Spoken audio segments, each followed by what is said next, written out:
انہیں پکڑنا بہت ضروری ہے کہ جو فائلرز آپ کے یا ٹیکس پیئرز نہیں ہیں. جب تک آپ ان کے پیچھے نہیں جائیں گے اس ٹائپ کی چیزیں ہوتی ہیں. تھینک یو سو مچ, بہت بہت شکریہ. بہت مناسب رد عمل اور دلیل تھی جناب ذیشان مرچنٹ, صدر کراچی ٹیکس بار ایسوسی ایشن. کمرشل بریک, اس دوران نیوز ہیڈ لائن دیکھیں, جس کے بعد ہم اپنے پروگرام کے باقی کے ساتھ واپس آتے ہیں.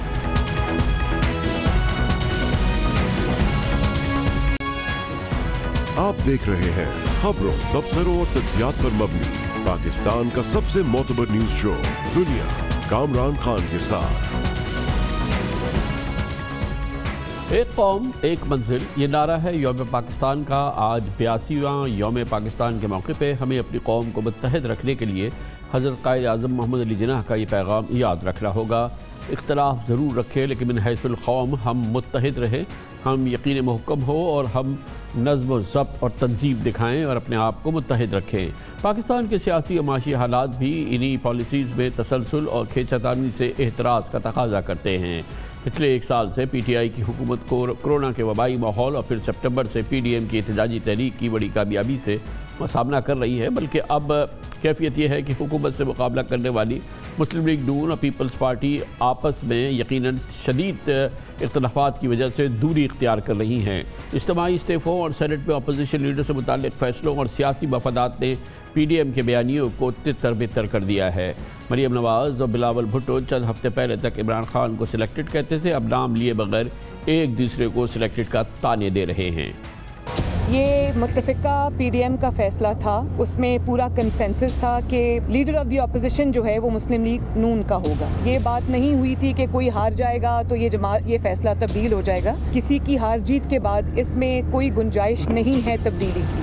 یہ پاکستان میں اور دنیا بھر میں ایک جمہوری پریکٹس رہا ہے کہ جس کا سنگل لارجسٹ میجورٹی ہے اس کو لیڈر آف دی اپوزیشن ہونے کا حق حاصل ہوتا ہے, اور ہم چاہیں گے کہ ہم سارے جماعتوں کے ساتھ مل کے اسی جمہوری پریکٹس کو آگے لے کے چلیں. پی ایم ایل این ہے وہ اپنے اون پہ پبلک ایجوٹیشن کر سکتی ہے. J U I F P M L N نے بھی بہت بڑے بڑے جلسے, جلوس اور ریلیز کی ہیں, اس کے لیے ہمیں کسی اور کی ضرورت نہیں ہے. لانگ مارچ کو ڈیلے نہیں ہونا چاہیے تھا. یہ کس کا آئیڈیا تھا کہ ہمارا لانگ مارچ کے 10 دن پہلے ہم استعفیٰ کو لانگ مارچ سے نفی کریں؟ نفی کرنا تھا تو پھر اس وقت نفی کر دیتے جب ہم اعلان کر رہے تھے. میڈم آپ نے ٹویٹ کیا تھا جس میں آپ نے کہا تھا کہ سلیکٹر کو پریشان ہونا چاہیے کہ ان کے سلیکٹڈ تیار ہو رہا ہے, تو یہ آپ کا اشارہ کس کی طرف تھا؟ اگر میں نے اشارہ نہ کرنا ہوتا تو پھر میں کھل کے بات کرتی. میں نے اشارہ کرنا تھا, کر دیا. اگر کسی کا الزام مجھ پہ یہ لگانے کی کوشش کر رہے ہیں کہ ہم سلیکٹ ہونے کے لیے تیار ہیں, تو ہمارے رگوں میں یہ سلیکٹ ہونے والا سلسلہ نہیں ہے. لاہور سے کوئی دوسرا سیاسی خاندان ہے جس میں یہ ماضی ان کا تو رہا ہے. اس پوری صورتحال پہ لازم ہے کہ ہم دو بڑے فریقین یعنی پاکستان پیپلز پارٹی اور پاکستان مسلم لیگ نون کا موقف حاصل کریں. اس کے لیے آج ہم نے دعوت دی ہے. پاکستان پیپلز پارٹی کا موقف ہمیں دیں گے جناب قمر زمان قاہرہ, ان کے بعد ہمیں جوائن کریں گے جناب شاہد خاقان عباسی. سب سے پہلے جناب قمر زمان قاہرہ, بہت بہت شکریہ قاہرہ صاحب. قاہرہ صاحب یہ فرمائیے گا کہ شاہد خاقان عباسی صاحب نے کہا ہے کہ یہ فیصلہ ہو چکا تھا, ان کی رہائش گاہ پہ پی ڈی ایم کا اجلاس تھا جس میں یہ فیصلہ ہوا تھا کہ اب جو چیئرمین سینٹ ہوگا وہ پیپلز پارٹی کا ہوگا, ڈیپٹی چیئرمین جے یو آئی کا ہوگا, اور پی ایم ایل این سے leader of the opposition elect ہوگا. اس میں کوئی ابہام نہیں ہے, ان کے گھر کے پارٹی کے فیصلے کے اندر یہ بات طے شدہ تھی. کامران صاحب, جہاں تک لیڈر آف دا جو چیئرمین سینٹ کا آفس ہے اس کا فیصلہ تو سربراہی میٹنگ میں طے ہو گیا تھا, اور اس کے بعد یہ فیصلہ ہوا تھا کہ ایک کمیٹی جو ہماری ہے ریبر کمیٹی یا اس کے علاوہ کمیٹی بنا دیتے ہیں, وہ بیٹھ کے فیصلہ کر لے گی اور کہ ڈپٹی چیئرمین کا انتخاب کون لڑے گا یا یہ کس جماعت کو ملنا چاہیے یہ آفس. میں اس کمیٹی کا حصہ نہیں تھا, لہذا شاہد صاحب کے گھر میں جو کوئی باتیں ہوئیں جو میرے تک پہنچی وہ یہ تھا کہ ڈپٹی چیئرمین کا فیصلہ ہو گیا تھا, اور جو لیڈر آف دا اپوزیشن ہے اس کے اوپر بحث ہوئی. کچھ ساتھیوں نے کہا کہ نہیں یہ بات تو اصول کی ہے کہ ایک جماعت ایک سیٹ لے, دوسری لے, تیسری کو لیڈر آف دا اپوزیشن ملنا چاہیے. لیکن راجہ پرویز اشرف صاحب اس میٹنگ کے اندر موجود تھے ہماری طرف سے, ان کا ویو یہ ہے کہ میں نے وہاں پہ بات کی لیکن کہا گیا کہ چلیں اس کو چھوڑیں, یہ تو ہم نے طے کر لیا ہے یا اس طرح کی کوئی بات. لیکن میری گزارش یہ ہے کہ بالکل ہمیں اس ویو کا بھی احترام کرنا چاہیے. بٹ سوال یہ ہے گیلانی صاحب کو سینٹ کے انتخاب میں قومی اسمبلی میں لڑانے کے لیے ہم نے سب جماعتوں سے گزارش کی, لیکن یہ کوئی جیتی ہوئی سیٹ نہیں تھی. یہ نہیں تھا کہ کوئی بھی الیکشن لڑ لے گا تو یہ صورتحال بن سکتی ہے, سو جیتی ہوئی سیٹ پیپلز پارٹی کو دی جائے, ایسا نہیں تھا. لیکن ہم سب نے محنت کر کے, کوشش کر کے, کاوش کر کے یہ کامیابی حاصل کی, اور ہم نے اپنے سینئر موسٹ آدمی کو اس میں لانچ کیا تھا. اسی طرح چیئرمین کا الیکشن بھی کوئی جیتا ہوا الیکشن نہیں تھا. اس کے باوجود ہم نے سب نے کوشش کی, میں کسی ایک کو یہ نہیں کہتا کسی کی کوشش کم ہے زیادہ ہے, اور سب کی مہربانی ہے. اس کے بعد یہ تھا کہ لیڈر آف دا اپوزیشن کا فیصلہ, کیونکہ یہ دونوں فیصلے پہلے والے خراب ہو گئے. گیلانی صاحب جیت گئے لیکن ہم سے وہ الیکشن آلموسٹ ڈاکہ مارا گیا اس پہ.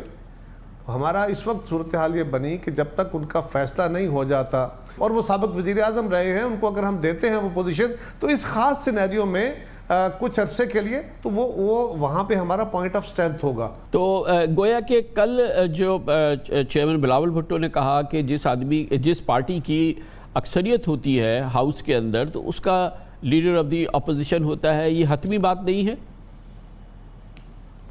دیکھیے وہ بات چیئرمین صاحب نے جو کی وہ ہے پارلیمنٹری پریکٹس کی, جو پارلیمنٹری پریکٹس رہی ہے اس کے مطابق ہی چلنا چاہیے. انہوں نے کل یہ بات واضح کر دی تھی کہ ہمیں پارلیمان کے اندر ہونے والی جو ماضی کی پریکٹس ہے اسی کو لے کے چلنا چاہیے. یہی بات جماعت اسلامی کی قیادت نے بھی کی.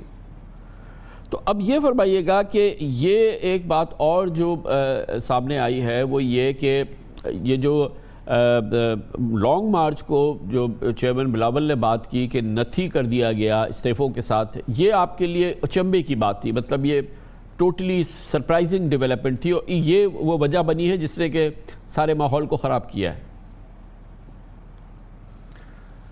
کامران صاحب استعفے ہمارے آپشنز میں ون آف دا آپشنز ہیں, تھے اور رہیں گے.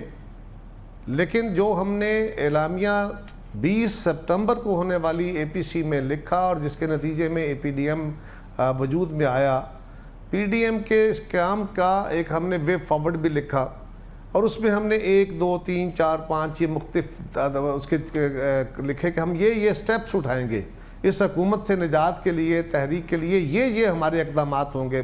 اس میں جلسے تھے, جلوس تھے, ریلیز تھیں, اس میں حکومت کے خلاف عدالتوں میں جانے کا تھا, نیب کی کارروائیاں تھیں, اور پھر یہ تھا کہ اس کے خلاف اسمبلیوں کے اندر اسمبلیوں کے باہر دباؤ بڑھائیں گے, عدم اعتماد کی تحریک لائیں گے, اور مناسب وقت پر استعفوں کا آپشن استعمال کیا جا سکتا ہے. یہ تحریر تھی. ہم نے جلسے کیے, بڑی کامیابی حاصل کی, ہم نے ریلیز کی, بڑی کامیابی حاصل کی. ہمارے دوستوں کا خیال تھا کہ ہمیں بائی الیکشنز میں حصہ نہیں لینا چاہیے اور ہمیں سینٹ کے الیکشن سے پہلے مستعفی ہو جانا چاہیے تاکہ سینٹ کا الیکشن رک سکے. ہمارا ویو تھا کہ ایسا نہیں ہو سکے گا. اس پہ ہمارے نقطہ نظر کو ہماری سارے ساتھیوں نے ان پرنسپل تسلیم کیا. پیپلز پارٹی کی ضد نہیں تھی, یہ ان پرنسپل تسلیم کیا کہ ہمارا موقف درست ہے, اور اس کے نتیجے میں وہ مرحلہ بھی بڑا کامیابی سے طے ہوا. اس سے آگے ایک مرحلہ تھا, اور وہ تھا کہ اب ہمیں عدم اعتماد کی تحریک میں جانا چاہیے. یہ ہمارا ریٹرن سارا کچھ ہے. تو جتنے مراحل ہم نے پہلے طے کیے وہ سارے کے سارے ہمارے دوستوں کی مشاورت سے تھے, اور اس میں کامیابیاں ہوئیں. ہماری دانست میں یہ تھا کہ ہمیں اپوزیشن کو مل کے پنجاب میں اور فیڈریشن میں ان کے خلاف عدم اعتماد کی تحریک لانی چاہیے, جو ہماری دانست میں کامیابی کا رستہ ہے. ہم نے یہ بھی فیصلہ کیا تھا پہلی میٹنگ میں اسی اے پی سی میں کہ یہاں پہ فیصلے جو ہوں گے وہ اتفاق رائے سے ہوں گے, وہ کثرت رائے سے نہیں ہوں گے. گویا کہ جب پی ڈی ایم کے آخری اجلاس میں یہ بات سامنے آئی کہ استعفوں کو نتھی کر دیا جائے لانگ مارچ سے, اور 9-1 کی کانفیگریشن بتائی گئی کہ 9 جماعتوں نے کہا ہاں اور پیپلز پارٹی نے کہا نہیں, تو یہ ایک تو سرپرائز تھی اور ایک انڈرسٹینڈنگ کے اگینسٹ بات تھی, جو کہ ایک تحریری انڈرسٹینڈنگ موجود تھی کہ اتفاق رائے سے, کثرت رائے سے فیصلہ نہیں ہوگا. کامران صاحب صرف یہ نہیں بلکہ ساتھ یہ بھی ہوا کہ یہ پی ڈی ایم کی میٹنگ کال کی گئی کہ اب لانگ مارچ کی طرف چلنا ہے, اس کا دن تھوڑے ہیں, اس میں ہمیں وہ مرحلہ ہے ہمارا, ہم نے اس میں جانا ہے. تو وہ مرحلہ ڈیٹ آنے سے 2 دن قبل یا 3 دن قبل میڈیا کے ذریعے یہ میسیجنگ ہو گئی کہ جناب اگر استعفے نہیں دینے تو پھر تو لانگ مارچ کرنے کا فائدہ ہی نہیں ہے. ایک جماعت، دوسری جماعت، تیسری جماعت، 2-3 جماعتوں کی طرف سے یہ بات آئی جو ہمارے لیے بڑا چنبے کا باعث تھا کہ ہمیں وہ باتیں جو میٹنگز کے اندر بیٹھ کے کرنے کی ہیں اگر ہمیں میسیجنگ تھرو میڈیا ہو تو یہ بڑی افسوسناک صورتحال ہے. کیونکہ استعفوں کے آپشن کے اوپر کسی ایک جماعت کا اگر اس معاملے میں دوسروں سے نقطہ نظر مختلف تھا کہ ہمیں باقی آپشنز کے بعد یا آخری آپشن کے طور پہ یا ایٹم بم کے طور پہ لینا چاہیے، وہ پیپلز پارٹی ہے. تو ہمیں اس بات پہ ضرور افسوس تھا کہ اس کی میسیجنگ اس طرح نہیں ہونی چاہیے تھی. اچھا یہ فرمائیے گا کہ اب یہ بات واضح طور پہ سامنے آ رہی ہے اور یقیناً ایز این آبزرور اور جتنا بھی میرا تجربہ ہے کہ ظاہر ہے کہ سی سی سے وہی فیصلہ آنا ہے جو اب تک فیصلہ ہوا ہے. استعفے نہیں دینے، استعفے نہیں دیے جائیں گے. اس کے بعد پی ڈی ایم کی بھی بات سامنے آ رہی ہے کہ ہم علیحدہ بھی کر سکتے ہیں، ہمیں کوئی ضرورت نہیں ہے کسی جماعت کی، ہم نے علیحدہ جلسے کیے. مریم بی بی نے صاف صاف یہ باتیں کی ہیں. گویا کہ اب پیپلز پارٹی کیا تیار ہے کہ شاید وہ حزب اختلاف میں تو رہے مگر ایک علیحدہ اس کی اکائی بنے اور اس کی علیحدہ شناخت بنے؟ کامران صاحب، ایک پہلی گزارش تو یہ ہے کہ ساری جماعتیں اس پوزیشن میں ہیں. بلا شبہ مولانا نے ڈیمونسٹریٹ کیا ہے، مسلم لیگ نے ڈیمونسٹریٹ کیا ہے، ہم بھی ایک سیاسی جماعت کے طور پہ اپنی پوزیشن ڈیمونسٹریٹ کر چکے ہیں. سو ساری جماعتیں ہی حکومت کے خلاف اپنی طور پہ تحریکیں چلا سکتی ہیں، جلسے جلوس کر سکتی ہیں. اس میں کسی کی ضرورت ہے یا نہیں ہے یہ کہنے کی ضرورت نہیں ہے. لیکن انفارچونیٹلی کچھ باتیں جو میڈیا کے ذریعے میسیجنگ ہوئیں وہ مناسب نہیں تھیں. ہماری طرف سے اس کے رپلائی آئے، وہ مجبوریاں تھیں. جہاں تک تعلق ایک اعتراض یہ ہے کہ زرداری صاحب کی اسپیچ کے جو اسکرپٹ تھا یا جو ان کی گفتگو تھی اس کو میڈیا میں لیک کر دیا گیا. کوئی میٹنگ، یہ بات پہلی تو بات یہ پرنسپلی یہ غلط بات ہوئی. دوسری بات یہ ہے کہ کوئی ایسی میٹنگ نہیں ہے جس کے اندر ہونے والی گفتگو باہر ٹکرز کی صورت میں نہ چل رہی ہو. سو یہ کوئی ایسی میٹنگ نہیں تھی جس میں کوئی خاص تقریر باہر گئی. ہر میٹنگ کے اندر سے ٹکر اور سٹوریاں نکل کے چل رہی ہوتی ہیں، بلکہ کابینہ کے اندر سے بھی چل رہی ہوتی ہیں. کسی پہ تھوپنا تو نہیں ہے، نہ ہم کسی پہ تھوپے نہ کوئی ہم پہ، لیکن یہ وقت کی ضرورت ہے، اس کے بغیر گزارا نہیں ہوگا. یہ جو تاثر ابھرا ہے اور ظاہر ہے کہ اس میں بڑا مرکزی کردار تھا مریم بی بی کی ٹویٹ کا، جس میں کہ ایک سلیکٹڈ نے کام ہو گیا ہے، دوسرا سلیکٹڈ تیار کیا جا رہا ہے، جس کی محمد زبیر نے تشریح بھی کی کہ یقیناً اس کا نشانہ پیپلز پارٹی کی لیڈرشپ تھی. اور پھر اس پہ نفیسہ بی بی نے، نفیسہ شاہ نے بھی اس کا جواب دیا. اور یہ جو ماحول بنا ہے جس میں کہ یہ تاثر جنم لے رہا ہے کہ پیپلز پارٹی نے ایکچولی کہیں ڈیل کر لی ہے اور اس وجہ سے وہ اب پی ڈی ایم کو انڈرمائن کر رہی ہے، اس پہ آپ کیا کہیں گے؟ میں زیادہ بات تو نہیں کرنا چاہتا کیونکہ اس سے میں ماحول کو تلخ ہو جاتا ہے. اور میں خود کہتا ہوں، میں خود اس بات کا قائل ہوں کہ ہمیں میڈیا کے ذریعے میسیجنگ نہیں کرنی. لیکن محمد زبیر صاحب تو خود 2 ملاقاتیں کر کے کچھ معاملات ٹھیک کرنا چاہتے تھے جو نہیں ہو سکے اور اس کے نتیجے میں معاملات خراب ہوئے. یہ بات مجھے کہنے کی ضرورت نہیں ہے، آپ خود اس پہ سٹوریز کر چکے ہیں. اس کے علاوہ بھی بہت ساری باتیں ہیں، کس نے کب کس وقت کوئی ڈائلاگ کیا، مذاکرات کیے، کیا ہوا. لیکن وہ ایک ماضی تھا، ایک ماضی قریب ہے، ایک ماضی بعید ہے.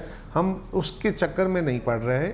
ہم صرف یہ کہہ رہے ہیں کہ اگر ہمیں کہا گیا اور میڈیا کے سوال اٹھے تو اس کا جواب پھر دینا پڑ جاتا ہے بعض اوقات بندے کو. لیکن وہ ایک ہسٹوریکل پرسپیکٹو میں ہے.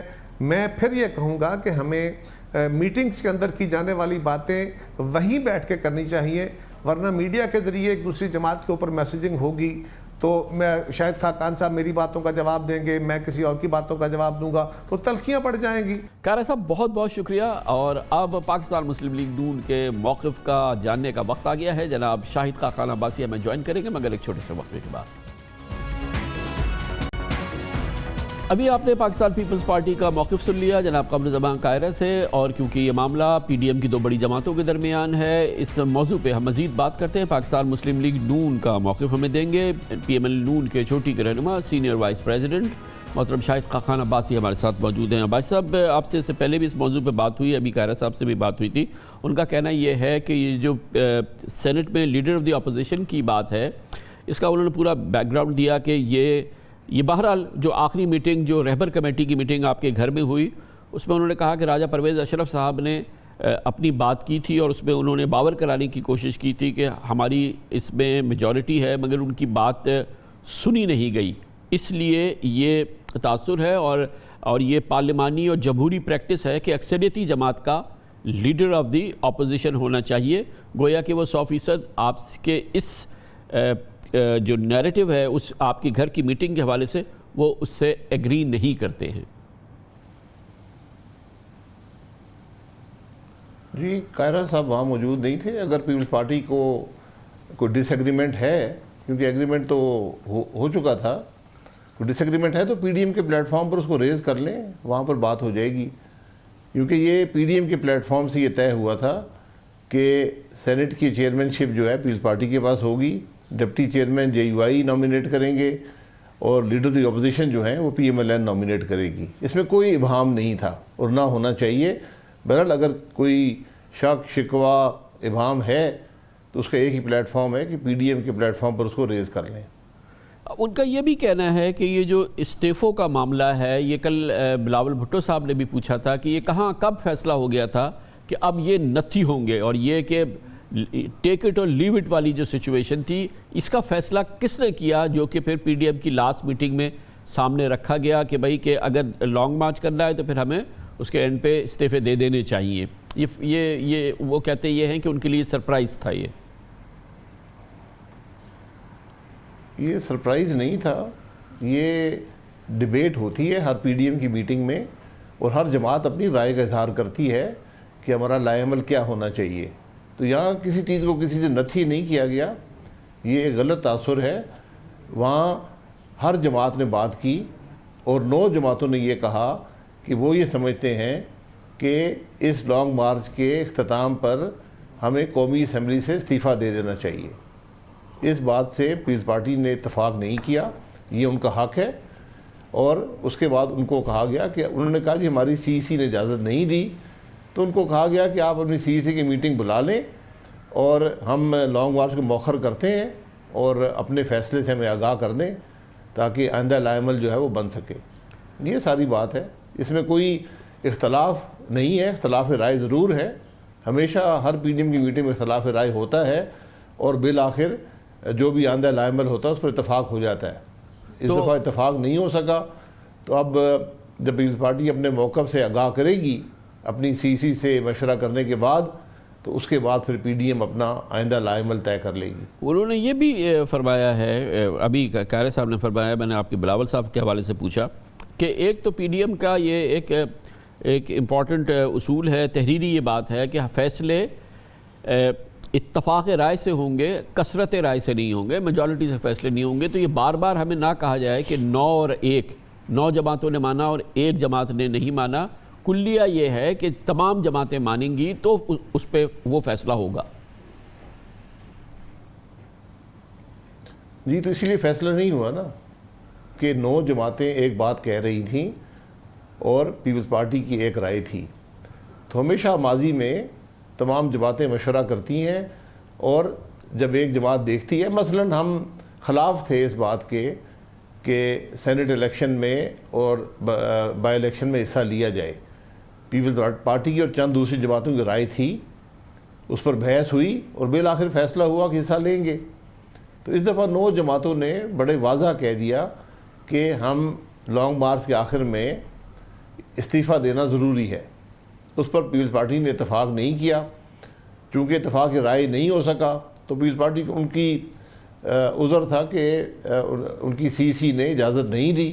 تو اب اپنی سی سی کے پاس جائیں گے اور پھر آ کر اپنا موقف جو ہے وہ پی ڈی ایم کے سامنے رکھیں گے. یہی طریقہ ہوتا ہے مشاورت کا. اور بھائی صاحب یہ فرمائیے گا کہ اتنی شدت سے اس اسمبلی سے استعفیٰ آپ لوگ دینا چاہتے ہیں، ابھی اس کے کسی لیجسلیٹو پروسیس میں، کسی پروسیس میں آپ حصہ بھی نہیں لینا چاہتے اور مکمل آپ نے اس کو ڈسلاج کر دیا. آپ نے کہا کہ یہ قومی اسمبلی کسی قابل نہیں ہے، لیکن اس کے باوجود آپ الیکشن لڑ رہے ہیں. آپ ابھی بھی چاہتے ہیں کہ آپ کا کراچی سے آپ الیکشن لڑ رہے ہیں قومی اسمبلی کا، ڈسکا سے آپ الیکشن لڑ رہے ہیں، جبکہ ہو سکتا ہے اگلے ہفتے آپ کو استعفیٰ دینا پڑے یا 10 دن بعد استعفیٰ دینا پڑے. تو وہ لوگ جو ووٹرز ہیں وہ، اور یہ مطلب یہ پالیسی کیا ہے، یہ ذرا سا مجھے سمجھائیے نا. جی یہ پالیسی یہ ہے کہ الیکشن لڑنا ہمارا حق ہے، استعفیٰ بھی اسمبلی سے دینا ہمارا حق ہے. تو جب تک ہم استعفیٰ نہیں دیتے، یہی فیصلہ پی ڈی ایم نے کیا ہے کہ ہم الیکشن میں حصہ لیں گے تاکہ ووٹر اپنی جو اس کی ناراضگی ہے، جو اس کا احتجاج ہے، وہ ریکارڈ کر سکے کہ یہ حکومت جو ہے یہ ختم ہو چکی ہے، اس نے عوام کو تکلیف کے علاوہ کچھ نہیں دیا۔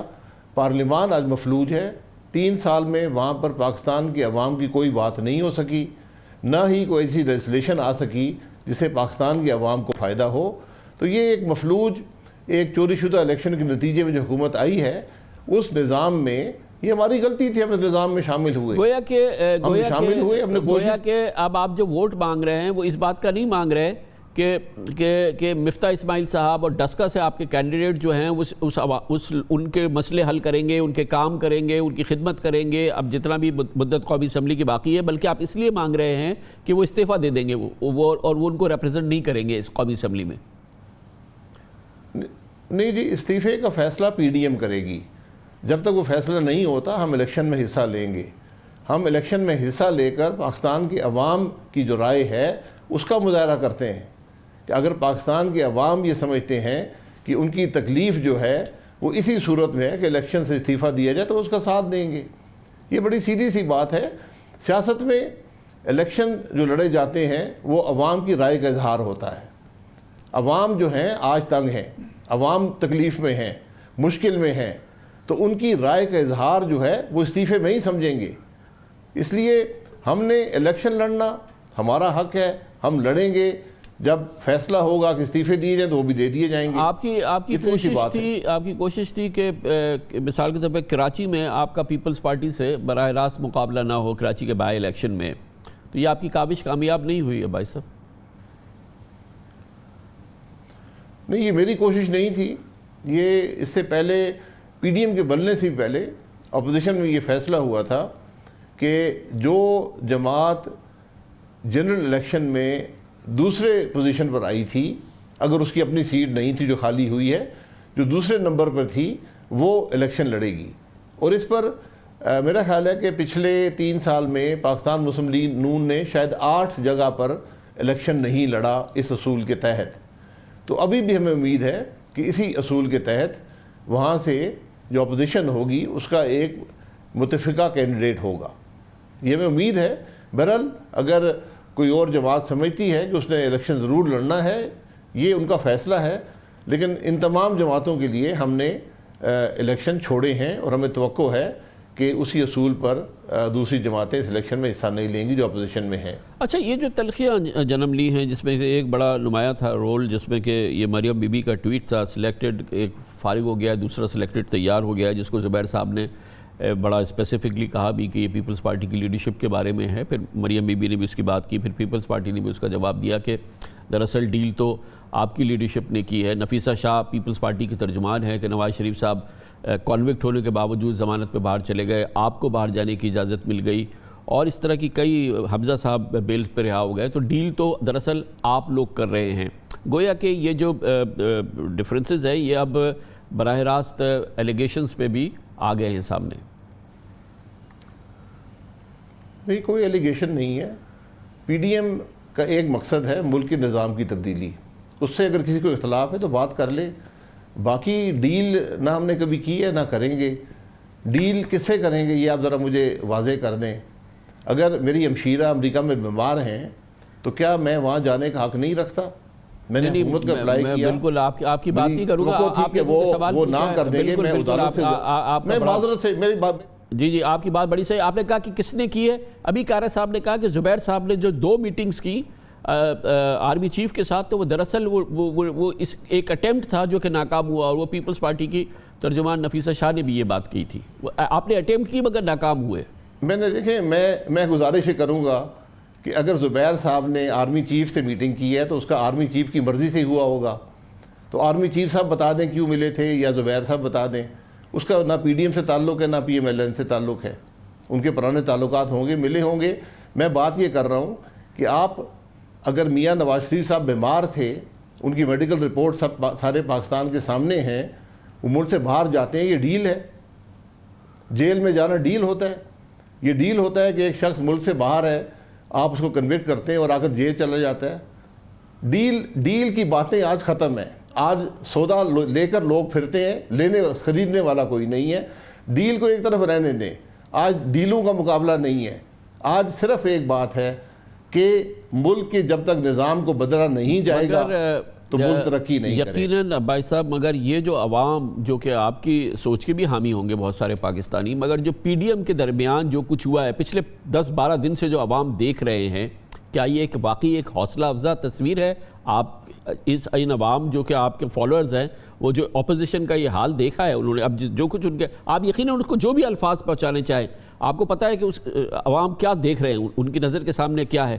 کیا یہ واقعی ایک حوصلہ افزا سینیریو ہے عوام کے لیے جو تبدیلی چاہتے ہو، جو چاہتے ہوں کہ بھئی اس حکومت سے پیچھا چھوڑ؟ بالکل حوصلہ افزا سینیریو ہے کہ آج بھی پاکستان ڈیموکریٹک موومنٹ جو ہے وہ اپنے بیانیے پر کھڑی ہے. اس نے بیانیے پر نہ ادھر ہلی ہے نہ ادھر ہلی ہے، کوئی سودے بازی نہیں کی، اور وہ بیانیہ بڑا سیدھا ہے کہ جب تک ملک کا نظام تبدیل نہیں ہوگا ملک ترقی نہیں کرے گا. یہ 10 جماعتیں ہیں، یہ مختلف لیڈرز ہیں، باتیں کرتے ہیں، وہ اپنے سوال بھی ہوتے ہیں، پریس کانفرنسز میں بات بھی کرتے ہیں، ساری لیڈرشپ ہے. اگر کسی نے بات کی ہے اس کا پی ڈی ایم پر کوئی اثر نہیں ہے، پی ڈی ایم کے بیانیے پر کوئی اثر نہیں ہے. تو اگر کل سینٹ میں پیپلز پارٹی کا لیڈر آف دی اپوزیشن بن جاتا ہے، ان کے پاس اکثریت وہ شو کر دیتے ہیں، آپ کا اعظم نذیر تارڑ نہیں ہو پاتے ہیں، تو یہ بیانیہ، یہ پی ڈی ایم اور یہ سب چیز جو ہے یہ برقرار رہے گی. چلیں اتنی تو یقین دہانی کریں. پی ڈی ایم کے بیانیے کا کوئی تعلق جو ہے وہ leader of the opposition senate سے نہیں ہے. میں نے کہا یہ مفاد کی، یہ عہدوں کی جنگ نہیں ہے، یہ اصول کی بات ہے، اور وہ اصول ایک نکاتی ہے. کیوں پھر پیپلز پارٹی کو نہیں جب یہ تک اختیار دے ملک رہے؟ ترقی نہیں کرے گا، جب تک ملک میں آئین کی بالادستی نہیں ہوگی. پیپلز پارٹی کو پھر اختیار، اتنی سمپل سی بات ہے، آپ ان کے جو بھی کینڈیڈیٹ ہے اس کو بننے دینا لیڈر. اتنا بڑی کیوں، اتنی بڑی اس میں ڈیفرنسز ہیں؟ آپ بننے دیں ان کے، ایک سمپل سے ایک جملے کے اندر معاملہ حل ہو جائے گا. میری طرف سے بن جائے، آپ نامینیٹ کر دیں کسی کو، وہ بن جائے، مجھے کوئی اختلاف نہیں ہے. بات یہ ہے کہ یہ پی ڈی ایم کے سربراہی اجلاس میں ایک کمیٹی بنی تھی جہاں پر 2.5 گھنٹے میرے رہائش گاہ پر بحث ہوئی، بات چیت ہوئی، اس کے بعد یہ فیصلہ ہو چکا ہے. اگر اس فیصلے کو ری اوپن کرنا ہے تو پی ڈی ایم ہی پلیٹ فارم ہے. تو اس کا پی ڈی ایم کے بیانیے سے تعلق نہیں ہے، ہم عہدوں کی جنگ میں نہیں پڑے ہوئے. ایک بات جب طے ہو جاتی ہے پھر وہ طے ہو جاتی ہے. اگر اس کو آپ سمجھتے ہیں کہ وہ ٹھیک طرح طے نہیں ہوئی تو اس پر بات چیت کر لیں. اس کو پریس کے سامنے بات کرنی ضروری نہیں ہے. آپ سیدھی بات کر لیں کہ نہیں، ہم چاہتے ہیں کہ ہمارا آدمی بن جائے. ایسا کوئی موقف آج تک ہمارے پاس نہیں پہنچا. ہم تو اخباروں میں سنتے ہیں، آپ کی زبانی سنتے ہیں کہ بڑا ظلم ہو رہا ہے. کوئی ایسی بات نہیں ہے. پی ڈی ایم کا بیانیہ ایک نکاتی بیانیہ ہے. پھر بیان کر دیتا ہوں آپ کے لیے کہ جب تک ملک آئین کے مطابق نہیں چلے گا یہ ملک ترقی نہیں کرے گا. بہت بہت شکریہ جناب شاہد خاقان عباسی نے پاکستان مسلم لیگ نون کا موقف ہمارے سامنے رکھ دیا. اس سے پہلے قبل زبان قاہرہ صاحب پاکستان پیپلز پارٹی کا موقف ہمارے سامنے رکھ رہے تھے. اب اس کا ایک آزاد تجزیہ حاصل کرتے ہیں اس پوری سیاسی کیفیت کا. پاکستان کے نامور سینئر صحافی جناب مجیر الرحمان شامی ہمارے ساتھ ہوں گے چھوٹے سے وقفے کے بعد. تفصیل سے موقف حاصل کر چکے ہیں پاکستان پیپلز پارٹی کا. قبل زبان قاہرہ صاحب نے دیا، جناب شاہد خاقان عباسی نے پاکستان مسلم لیگ نون کا موقف دیا. پی ڈی ایم کا مستقبل کس جانب آگے بڑھ رہا ہے اس کا بھی آپ نے اندازہ لگایا. گزشتہ چند دنوں کے واقعات آپ کے سامنے ہیں. کیفیت یقیناً تشویشناک ہے as far as P D M کے مستقبل کے حوالے سے اور اس کے وجود کے حوالے سے جو کیفیت ہے، اور وہی ہوا ہے وہ دراڑ جو کہ ہمیشہ تھی، شاید بظاہر نظر نہیں آ رہی تھی پاکستان مسلم لیگ نون اور پاکستان پیپلز پارٹی کے درمیان، وہ وسیع سے وسیع تر ہو گئی ہے. اور سوچ میں جو کہ فرق تھا اور جو خلیج تھی وہ اور گہری ہو گئی ہے، یعنی کہ زرداری سوچ اور نواز شریف سوچ ہے. ان معاملات کا ایک آزاد تجزیہ حاصل کرتے ہیں پاکستان کے نامور سینئر ترین صحافیوں میں سے ایک اینالسٹ ہے، نیوز اینالسٹ، اور ہمارا ممتاز پروگرام ہوسٹ کرتے ہیں جناب مجیب الرحمان شامی ہمارے ساتھ موجود ہیں. بہت بہت شکریہ شامی صاحب.